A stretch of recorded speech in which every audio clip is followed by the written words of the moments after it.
News of the people, by the people, for the people. वेतन काढण्यासाठी 40,000ची मागणी, उपशिक्षकाला अटक। 4 शिक्षकांचे प्रलंबित पगार काढण्यासाठी तब्बल 40,000 रुपयांची लाच घेताना अमित राजेश पंड्या या उपशिक्षकाला अटक करण्यात आली आहे। लाचलुचपत प्रतिबंधक विभागानं खालापूरमध्ये सापळा रचून या लाचखोर शिक्षकाला ताब्यात घेतले। त्यानंतर खालापूर पोलीस ठाण्यात त्याच्या विरुद्ध गुन्हा दाखल केलाय। अमित राजेश पंड्या, वय वर्ष 47, हा पनवेल तालुक्यातील जाताड येथील प्राथमिक शाळेत उपशिक्षक आहे। शिवाय प्राथमिक शिक्षण विभागाचा तो समन्वयक म्हणून कार्यरत आहे। तक्रारदार आणि त्याच्या सोबतचे 3 शिक्षकांचे जून आणि जुलै 2024 या 2 महिन्यांचे पगार काढण्यासाठी लोकसेवक अमित पंड्या यानं त्यांच्याकडून 40,000 रुपयांची मागणी केली होती।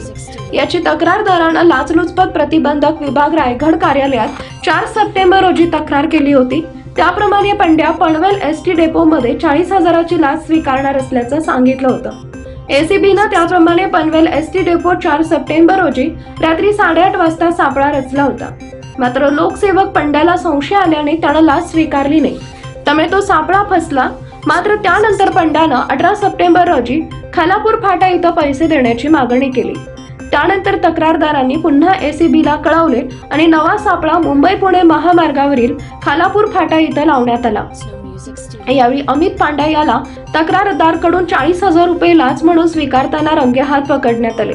लाचलुचपत प्रतिबंधक विभाग ठाणे परिक्षेत्रचे अधीक्षक सुनील लोखंडे, अपर पोलीस अधीक्षक महेश तरडे यांच्या मार्गदर्शनाखाली पोलीस उप अधीक्षक शशिकांत पाडवे, सहाय्यक फौजदार अरुण करकरे, हवालदार महेश पाटील, पोलीस नाईक सचिन आटपाडकर, चालक पोलीस हवालदार सागर पाटील यांच्या पथकानं ही कारवाई केली।